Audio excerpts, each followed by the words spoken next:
Starting with Challah. Challah. Challah, we have base Gimel. A woman may sit and cut off her challah. I was going to say shaitel. A woman may sit and cut off her challah while she is naked because she can cover herself, but not a man. If one cannot make his dough in a state of cleanliness, let him make it in chavs, but let him not make it while unclean. Rabbi Akiva says, let him make it while unclean, but let him not make it in chavs, for he is designates by name the clean, so he designate by name the unclean. He designates this as challah, and he designates that as challah. The chavs have no part in the name. If one makes his dough in chavs and they touch one another, they are exempt from challah unless they interlock. Rabbi Eliezer says, even if he withdraws and places it into a basket, the basket combines them for challah. If one separates challah from flour, it is not challah, and it counts as misinappropriated in the hand of the priest. The dough itself is liable to challah, and the flour, if it is of a quantity, is liable to challah, and it is forbidden to non-priests. So is Reb Yeshua. They said to him, it once happened that an elder non-priest seized it. He said to them, indeed, he harmed himself but benefited others. Okay. So Mishna Vav. So if you have 5 quarters, now that quarter is a quarter of a kav, which is and a kav is 4 logim, and a log is 6 beitzim. So if you have 5 logim basically times 6 eggs is that would be 30 eggs, and it's about half a liter. Okay. So the quantity of 5 logim of flour is the level of chiyuv b'challah. Hem u'soran u'suban u'mursanan. This is including the soor is the suban is the bran, and the mursan is the, well, you can translate these terms here. Leaven, fine bran, and coarse bran are 5/4. Leaven, fine bran, and coarse bran. Okay, so altogether, basically your flour, however it is, if you're going to make a bread out of it, including all the bran, and make a nice whole wheat loaf, then the volume includes all the bran. Nital mursanan mitochan. If you sifted out the bran, so now you've just left with white flour, and now the original quantity was more than 5 logim, but now you filtered out, you sifted out the bran, so now it becomes less. Okay, so now the flour is going to be pater, because ultimately you're not going to be making the bread using the bran. Now what happens if the bran then got returned to it? The Mishna tells us, you still don't have to take challah from it. Why? Because the bran was taken out, it doesn't add again to the shear of what's chayav for challah, because it's not a normal thing to put the bran back in after you've taken it out. He's only talking about coarse bran. Yeah, that's right, the coarse bran. Look, in the days of the Mishnah, white bread was considered the luxury, the higher quality than the whole wheat. I mean, now it's like hapuch. We're makfir that it should have the highest bran content possible, and okay, so yeah, so things have changed a bit, but yeah. Okay, Mishnah Zayin, Shira Challah. Okay, how much do you have to take out for Challah? Echad me'eshrim v'arba, it's 1/24 of the total amount. Ha'oseh isa la'atzmo, if somebody is making a dough for themselves, ha'oseh le'mishtei beno, or if he's making for a wedding feast or whatever, echad me'eshrim v'arba, it's 1/24 of the dough goes to Challah. Nachtom, however, bakers, bakers have got a special dispensation. And similarly, even if you've got a private baker who's making dough making bread in order to sell it in the market, you need it's only half the amount. It's 1/48. So they're given. So people who are doing this professionally are given a are given a special heter because this is their parnasa, so they only have to give that amount. But from in a Torah, it doesn't say how much. There's no shear for challah min Torah, but Chazal Koveya that you should give 1/24 for normal baking and 1/48 for professional baking. Okay.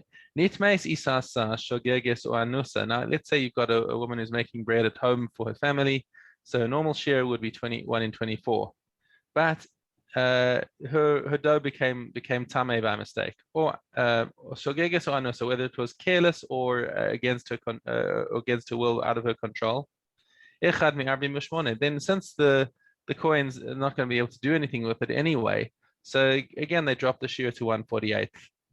Nitmeis mezida, if she says, aha, you know something, if I make it tameh, then I won't have to then I'll get away with giving less challah, so then I won't have to waste so much.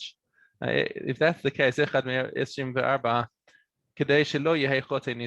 that we don't give an incentive for people to do the wrong thing. Yeah. Mishna ches, Rabbi Eliezer Omer niteles min hatahor ala tameh. You can take challah from tahor dough in order to exempt tameh dough. How's that going to work? Ketzad isa tahor of isa tameh. So you've got a batch of 2 batches of dough. One is tahor, one's tameh, and you want to make sure that all of it gets to the kohen. Okay. Not tel kedei challah me isa shelo hurma chalasa. So then you take the amount that you need for challah from a dough that hasn't had challah taken from it. But you must make sure that there's a less than a kabetza between the two piles of dough. Why less than a kabetza? Because less than a kabetza doesn't transmit tumah. So there's a discussion among the Rishonim as to whether that less than a kabetza should come from the tameh dough or from the tahor dough. But whatever the case is, the fact is that challah has to be taken in a mukah. You have to take challah from the batch of dough that you're exempting. You can't say, I'm taking challah from here for the batch of dough that's on the other side of the room. It's got to be in the same batch. Okay, so now how do you join them? You don't want to join the tower and the tameh because you don't want to transmit the tumah between them. So he says, take a piece that's smaller than kabetza and put it between the two so they're touching. They're all part of the same thing, but the less than a kabetza is not going to transmit tumah. Okay, kadeshi told me mukaf, and you should do that in order that you can take challah from the mukaf, from what's close by. But Chachamim Oshin, they say, don't get into this. Don't get into taking. You're going to make a mistake, and then something's going to become tameh. Rather just take tahor from the tahor and tameh from the tameh, and finished. Okay. Okay. All right. Good. Maser Sheni. Hey, Bob. On the eve of the first festival of Pesach, in the fourth and the seventh, the beer was performed. How was the beer performed? Truma and Maisa were given to the owners, and Maisa Rishon to the owners, and Maisa Ani to the owners, and Maisa Sheni and Bikurim were removed everywhere. Reb Shimon says Bikurim are given to the priests just as Truma and cooked food. Beit Shammai say must be removed, but Beis Hillel says it was regarded as removed. If one has produce at this time and at the time of the beer arrived, Beit Shammai says he must redeem it with money, but Beis Hillel says it is the same whether it is money or produce. Reb Yehuda said at first they used to dispatch the householders to the provinces. Hasten and prepare your produce before the beer season arrives, until Reb Akiva came and taught all produce that had not reached the tithing season was exempt from beer. Okay. Trumos Yud Aleph Ches.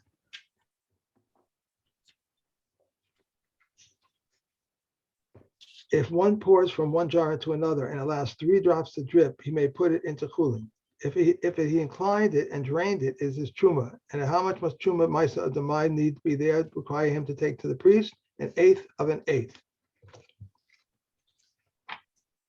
Vetches of truma may be fed to cattle and undomestic animals and fowls. If a non-priest hired a cow from a priest, he may feed it with vetches of truma. But if a priest hired a cow from a non-priest, though he is responsible for its food, he may not feed it with truma vetches. A non-priest who received an appraisal cow from a priest may not feed it with truma vetches, but a priest who received an appraised vow from a non-priest may feed it with vetches of truma. One may kindle shemen serafa in the synagogues, houses of study, in dark alleys, and for the sick, with the permission of the priest. If the daughter of a non-priest who married a priest frequents her father's house, the father may kindle with her permission. One may kindle in a house where there is a feast, but not in a house of mourning. So says Rabbi Yehuda. But Rabbi Yossi says in a house of mourning, but not in a house where there is a feast. Rabbi Meir forbids at either place, and Rabbi Shimon permits in either place. Hadron Alach Maseches Trumos. And we're on to Maestros. Yep. Okay. Okay, Demai. Zayin Gimel. Okay. A laborer does not. If a laborer does not trust the employer, he takes one dried fig and declares, "This is 9, and after it are rendered meiser for the 90 that I eat. This is rendered truma meiser for them, and the last is a meiser sheni, and is redeemed with money." If he saves some dried fig, Reb Shimon ben Gamliel says, "Let him not save, because it reduces his work for the employer." Reb Yossi says, "Let him not save, because it is a condition stipulated by the court." If one buys wine among Kuthians, he declares 2 logs, which I shall separate are truma, and 10 meiser and 9 meiser sheni, he redeems and drinks. If one had table figs in his house and he was in the house of study in the field, he says 2 figs which I shall separate are tuma, and 10 meiser rishon and 9 meiser sheni. If they were demai, he declares, what I shall separate tomorrow is meiser, and adjoining it to the rest of the meiser, that which I rendered meiser is rendered truma meiser for it, and truma oni in the north or in the south of it, and is redeemed with money. That's it. Yeah, that's it. Negaim. 6. We're gonna finish this tomorrow. No. Zion. Okay. Zion. On a coat that has colored and white parts, the white parts expand from one to another. And it requires a patch. But the Kemia says it does not require. Wait. No, you're not on Zion. I skipped. I'm not on Zion. You'd Aleph Zion, no? Yeah, you'd have Aleph Zion. That's correct. I think you might have gone backwards. I'm sorry, you're right. On a coat that is colored and white parts, the white parts expand from one to another. Reb Eliezer was asked what if there is only one white section? He said to them, I was not taught. Rabbi Yehuda ben Sisera said to him, I can expound on this subject. And he said to him, if it is to uphold the words of the sages, you may. He said to him, perhaps it will remain the same for the 2 weeks, and clothing that remains the same for 2 weeks is tummy. He said to him, you are a great scholar, for you have upheld the words of the sages. Continuous expansion may be of any size, and distant expansion may be the size of a grist, and returning expansion may be also the size of a grist. The warp and the weft, threads are immediately susceptible to Nagayim. Rabbi Yehuda says the warp is susceptible only from the time it is boiled, and the weft is immediately, and spun threads of linen from when they are bleached. How much yarn must be on the spool to be susceptible to Nagayim? Enough to weave it from 3 by 3 finger widths, warp and weft, even if it is all warp thread or all weft thread. If the thread is disconnected, it does not become tummy with a Nagayim. And Rabbi Yehuda says even if it is split only once and be tied to it, it does not become tummy. When thread is rolled from one skein to another, and from one spool to another, or from one of the upper beam to the lower beam, or when 2 sides of a shirt that are attached by a single thread and a nega appears on one side, the second side is tahor. If a nega appears on the weft thread when it is still inside the shed, literally the sole of the loom, or on warp only for weaving, they become tameh with negayim immediately. Reb Shimon says only in the warp, if the warp is closed together, do they become tameh. Yeah. If the nega that's it. Okay. Yeah. Okay. Avos. Hey, Tesvav.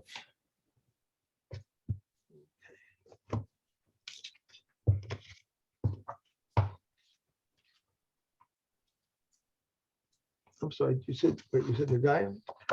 No, Avos. Avos. You have what'd you say? Hey. Tesvav. Right. Okay, that's what I'm right.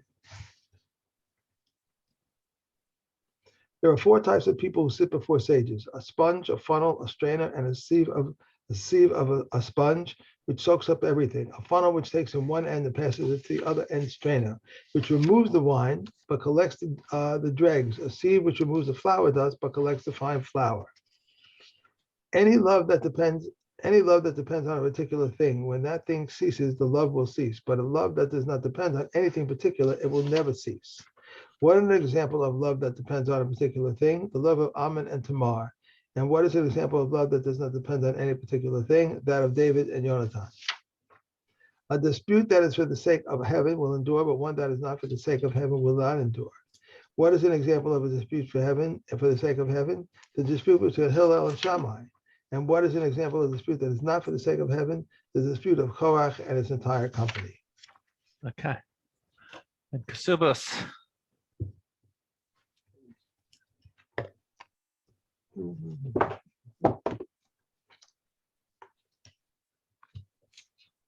Okay. Aleph. A virgin is married on Wednesday and a widow on Thursday. For twice a week, the courts are in session in the towns on Mondays and Thursdays, so that if he had a claim occurring concerning her virginity, he would go early the next morning to court. That's it. The ketubah of a virgin is 200 zuz, and that of a widow is 100. A virgin is that who is a widow, divorcee, or had performed chalitza after eresin. In all these cases, their ketubah is 200, and a claim concerning their virginity can be lodged against them. A proselyte, a captive, or a slave who were ransomed, converted, or emancipated under the age of 3 and 1 day, their ketubah is 200 zuz, and a claim concerning their virginity can be lodged against them. If an adult male was intimate with an infant girl, or an immature boy was intimate with a mature female, if a woman was injured by a piece of wood, their ketubah is 200 zuz, and these are the words of Reb Meir. The Chachamim, however, say the ketubah of one injured by a piece of wood is 100. Right, because according to the Chachamim, the two go hand in hand. If the husband can have a tainus besulim, then the kesubah must be 200. If he can't have the tainus besulim, then the kesubah is 100. Okay, we're done. Great day. Enjoy your exercise. Thank you very much. Bye. See you. Bye.